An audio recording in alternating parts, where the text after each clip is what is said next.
Bismillahirrahmanirrahim. I welcome you in Legend Institute of Management and Sciences, and this is your instructor Ambreen Ayaz Khan. Well, dear student, in your chapter of Basic Abilities of Language and Speaker, today we are going to study Watson Word Association Theory. Well, this is our lecture number 4. Before we proceed to this theory, first we will discuss about Watson. And the complete name of Watson is John Rhodes Watson.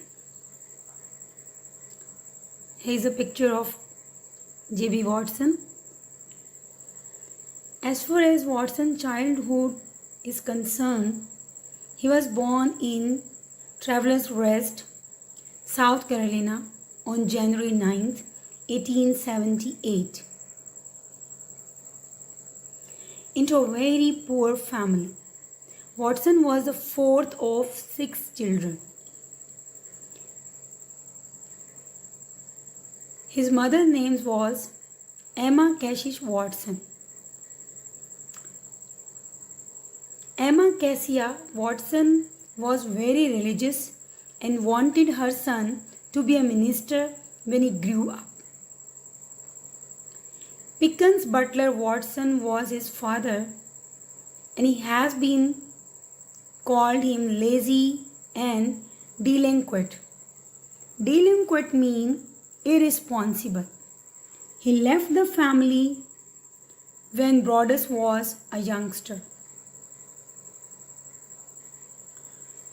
Well, as far as J.B. Watson education is concerned, he did his graduation from Furman University.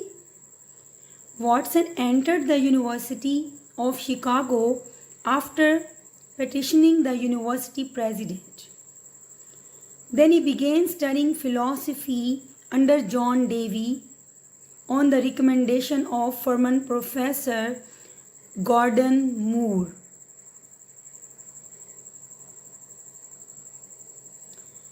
Watson's mother died shortly after his graduation from Furman University, freeing him to pursue philosophy rather than the ministry. He arrived at the University of Chicago in 1900 and with $50 in his pocket. He worked as a janitor, because janitor means custodian, waiter, and rat caretaker to earn money. At Chicago, Watson took philosophy courses with John Davy but claimed he didn't understand the man. He pursued a PhD in experimental psychology under James Roland Engel instead. Then Watson graduated from the University of Chicago in 1903. He stayed at Chicago for 5 more years as Engel's assistant and later as a faculty member, because he got job in that university, in the University of Chicago afterwards. Well, in 1904, Watson married a former student, Mary Lex. They had 2 children, Mary and John. In 1908, Watson took a position as professor and director of psychological laboratory at Johns Hopkins University. James Mark Baldwin left the psychology department faculty unexpectedly soon after Watson's arrival, and Watson was given great responsibility for a man of his age. He chaired that department. Then during his 14 years at Hopkins, Watson was very successful, means his career was very successful. His article Psychology as the Behaviorist Views It, published in the Psychological Review in 1913, is considered a landmark in the founding of behaviorism. He edited Psychological Review and served as the founding editor of the Journal of Experimental Psychology. He was also the president of American Psychological Association in 1915. Watson's career in academic psychology was cut short by an affair with one of his research assistants, Rosalie Renner, and subsequent divorce from Mary Legg. Watson married Renner soon after the divorce, and much publicized scandal led administrative official at Hopkins to ask for Watson's resignation. Means finally he resigned Hopkins University. Later on, Watson worked as advertiser as well. So now we are going to see that what was Watson's career in advertising.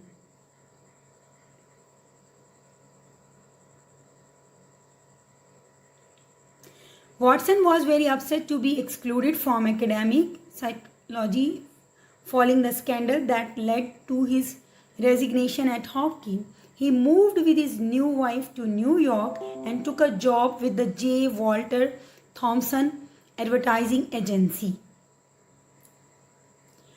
Watson studied advertising and how it motivates people purchasing. In 1935, Watson switched job to become an advertising executive at the William St. Company, where he remained until his retirement in 1945.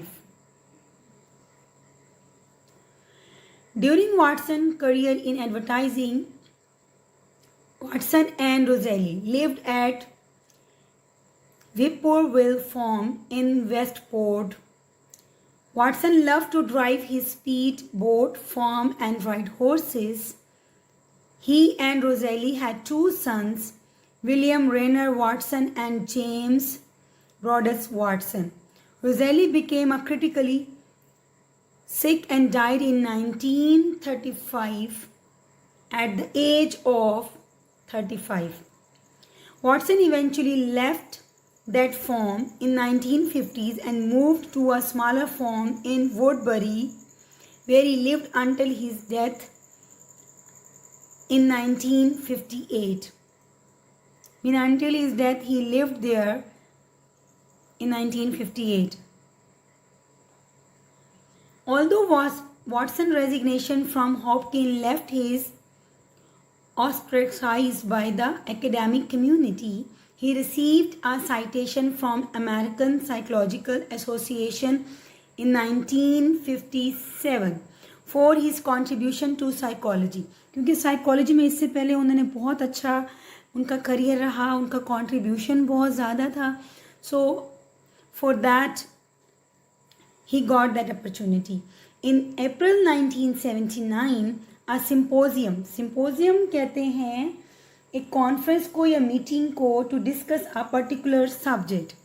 So a symposium at Furman honored the centennial of Watson's birth. Guest lecturers included James V. McConnell, Fred S. Keller, B. F. Skinner. The symposium was attended by more than 2,000 people from all over the United States. The psychology labs at Furman were given Watson's name as the most distinguished alumnus of the department. In 1985, Watson was inducted to the South Carolina Hall of Science and Technology, and a commemorative marker was set up on US Highway 276 near Watson Childhood Home in Travelers Rest, South Carolina. Now we are heading towards what is word association theory by Watson. So first of all, it is important to discuss what is meant by word association. तो हम ये discuss करेंगे कि word association का मतलब क्या है, इसकी डेफिनेशन क्या है. The spontaneous and unreflective production of other words in response to a given word or a game, a prompt to creative thoughts, memory or technique in psychiatric evaluation. In other words, हम इसे ये कह सकते हैं कि एक spontaneous, unreflective production of other words, यानी कि एक अचानक से ही words की production है जो कि response होगा to a given word का. ये गेम भी हो सकती है या एक प्रॉम्प्ट रिस्पॉन्स होगा to a creative thought. Memory कोई टेक्निक है. For example here you can see the word star. तो स्टार को देखकर जो स्पॉन्टेनियस या अनरिफ्लेक्टिव प्रोडक्शंस जो आती है दूसरे वर्ड्स की, like moon, bright, glitter, Galaxy, sky, ray, light, orbit, shine, dawn. Then further we can say universe, twinkle, cluster, astronomy, Hollywood, moon, movie, billions, bright. So all these words जो कि एक तरह से रिस्पॉन्स के तौर पर आते हैं, स्पॉन्टेनियस रिस्पॉन्स के तौर पर, ये वर्ड एसोसिएशन कहलाते हैं जो कि किसी वर्ड से रिलेटेड रेलेवेंट होते हैं. अभी हम ये देखेंगे कि what is Watson word association theory, कि आखिर वो थ्योरी है क्या. Watson word association theory is one of the simplest theory ever proposed to account for the language abilities of speaker, which was formulated around 1920 by John B. Watson. 1920 में ये theory जो थी वो पेश की गई. John B Watson was an important contributor to classical behaviorism, who paved the way for B.F. Skinner radical or operant behaviorism, which has had a major impact on American educational system. Besides that, he was an American psychologist who established the psychological school of behaviourism, क्योंकि उन्होंने एक psychological school of behaviourism, एक thought जो थी उसको establish किया after doing research on animal behaviour, क्योंकि उन्होंने एनिमल बिहेवियर पर पहले रिसर्च किया, उसके बाद अपना एक जो है साइकोलॉजिकल स्कूल ऑफ बिहेवियरिज्म जो था वो इस्टेब्लिश किया. He also conducted the controversial little Albert experiment. और ये लिटिल एल्बर्ट एक्सपेरिमेंट क्या है? ये लिटिल एल्बर्ट एक छोटा बच्चा था, सफ़ेद खरगोश ने उसको काट लिया और उसके बाद वो बच्चा जितनी भी वाइट कलर की चीज़ें थीं या उसके सामने आती उनसे डरना शुरू हो गया. ये वाटसन का एक्सपेरिमेंट था. Later he went on from psychology to become a popular author on child rearing and an acclaimed contributor to advertising industry. According to him, we acquire new verbal creation by manipulating words. कि अगर हम Watson की word association theory को देखें तो उसके according कि कोई भी जो न्यू वर्ड होता है, क्रिएशन होता है, वो मैनिपुलेटिंग ऑफ वर्ड के थ्रू ही हासिल होता है. Shifting them about until a new pattern is created. Since we are never in the same general situation, when we begin to think, the word patterns will always be different. The elements are old, and that is the word that present themselves are just one standard vocabulary.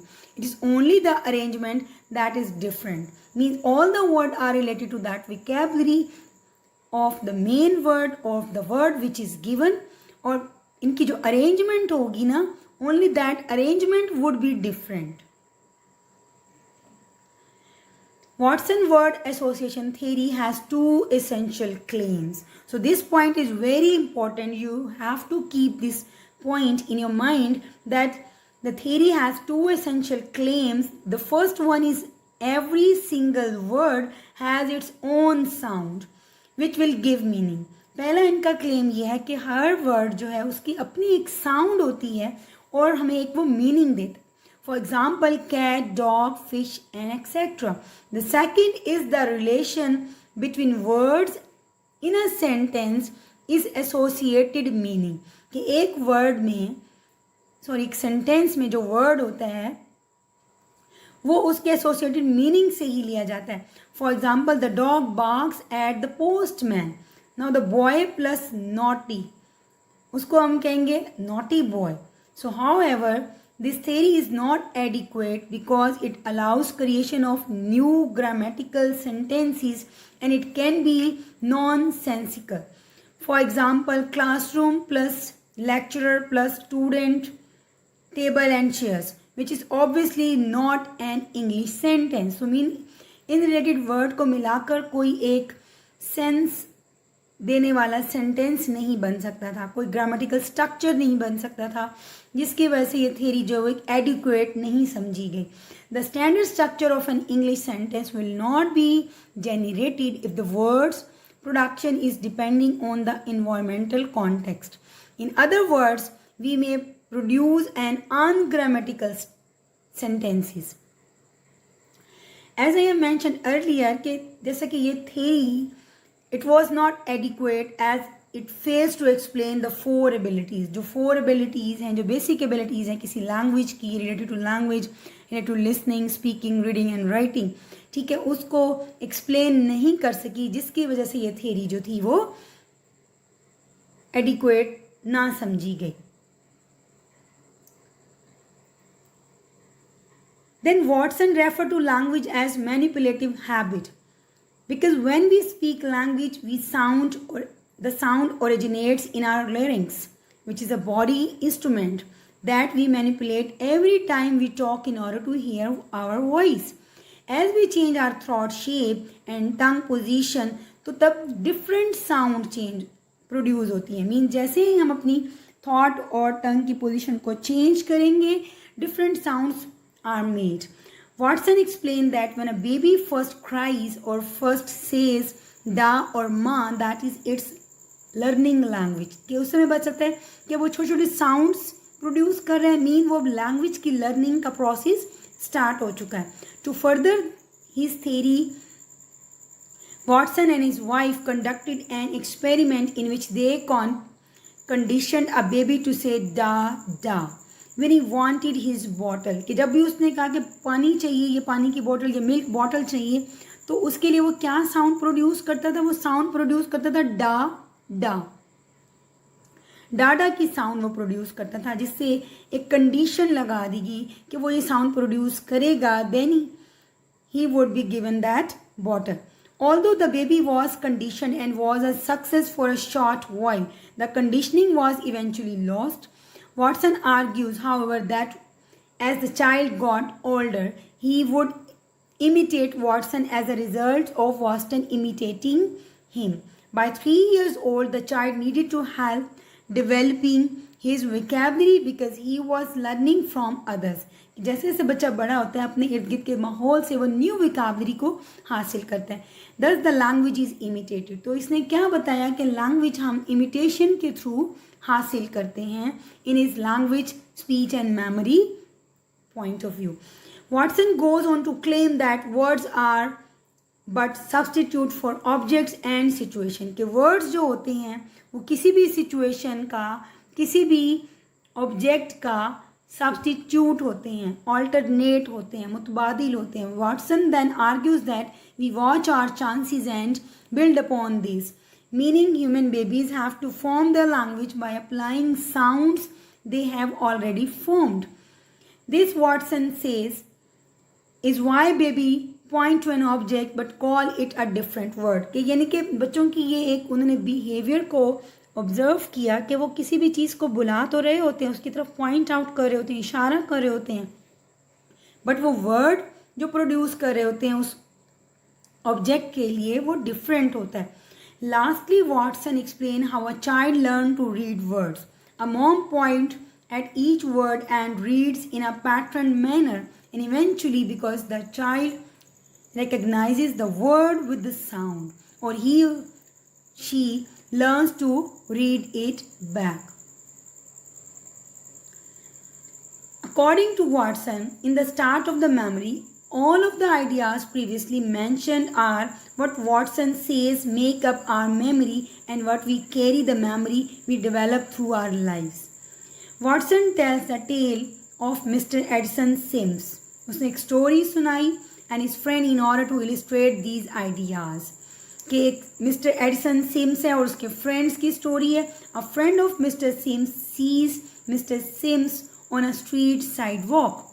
कि वो उसको sidewalk पर देखते हैं and exclaimed, upon my life Addison Sims of Seattle, I haven't seen you since the world's fair in Chicago. Do you remember the gay parties we use to have in the world in the old Windermere hotel? Even after all of this, Mr. Sims cannot remember the man's name, although they were old friends. हालांकि वो पुराने दोस्त थे मगर तब भी वो उसके नेम को याद ना कर पाया. Who used to encounter many of the same people, places and experiences together. Watson argued if the two men were to do some of their old shared activities and go to some of the old same places, जो कि एक stimuli के तौर पर काम करेगा, then the response और the memory would occur. कि वो पुरानी अगर उन्हीं यादों में दोबारा जाएंगे, उनको मेमोराइज करेंगे, उनको एक रिस्पॉन्स के तौर पर उनकी मेमोरी में जो है वो तमाम वर्ड्स जो वो भूल रहे हैं, जो उनको याद नहीं आ रहे किसी भी वजह से, वो रिस्पॉन्स के तौर पर मेमोरी में वापस आएंगे. लिटिल अल्बर्ट का मैंने आपको डिस्कस किया कि एक एक्सपेरिमेंट था छोटे बच्चे का सफ़ेद खरगोश को जिसको काट लिया था. इसके बाद वो बच्चा जितनी भी वाइट कलर की चीज़ें देखता उससे डरता था. तो ये वाटसन का पहला एक्सपेरिमेंट था. और एक बात मैं आपको और भी बताती चलूँ कि इवान पावलोव जो थे उन्होंने अपना सबसे पहले जो स्टार्ट किया था बिहेवियरिज्म, और उन्होंने एक्सपेरिमेंट किया और बिहेवियरिज्म को डेवलप किया, और इनको 1904 में नोबेल प्राइज़ भी मिला. नेक्स्ट इनकी जो थ्योरी है वो है बिहेवियरिज्म. बिहेवियरिज्म की अगर हम बात करें तो बिहेवियरिज्म जो है वो 4 पॉइंट्स पर है. Depends on the 4 point. The very first is learning is a change of behaviour. कि लर्निंग जो है वो किसी भी बिहेवियर का चेंज होता है. For example, if a boy says that he can ride a bicycle, तो जब तक वो हमें चला कर नहीं दिखाएगा तब तक हम उसकी लर्निंग हुई है इस पर एक्सेप्ट नहीं करेंगे. हम ये नहीं समझेंगे कि उसकी लर्निंग हुई है. And the second point is animal and human. So according to Watson, दोनों का सीखने का अंदाज एक ही है, चाहे वो इंसान हो या एनिमल हो. इसलिए तमाम बिहेवियरिस्ट जितने भी हैं उन्होंने एनिमल पर पहले एक्सपेरिमेंट किए and later they applied those theories on human beings. And the third point is forcefully. According to this point of behaviorism, Watson point of view is that कि लर्निंग जो है वो किसी को मजबूर करके, उसको पनिशमेंट देकर या रिवार्ड की लालच देने के बाद ही हो सकती है, अदरवाइज लर्निंग नहीं होगी. And the fourth point of his theory is empty brain. Empty brain mean he gave a statement कि मुझे कुछ हेल्दी बच्चे दे दें, मैं उनको डॉक्टर, इंजीनियर, साइंटिस्ट बना सकता हूँ. बिकॉज ही बिलीव्ड दैट कि बच्चों का जो माइंड है वो खाली दिमाग होता है और उनको कुछ भी बनाया जा सकता है. हम उनको जो सिखाएंगे, जैसा सिखाएंगे वो वैसे ही बनेंगे. So well, dear student, that was all about Watson theory of word association. I hope कि आपको आज का पॉइंट क्लियर हो गया होगा. ये तमाम पॉइंट्स नोट कर लें and prepare yourself for this topic.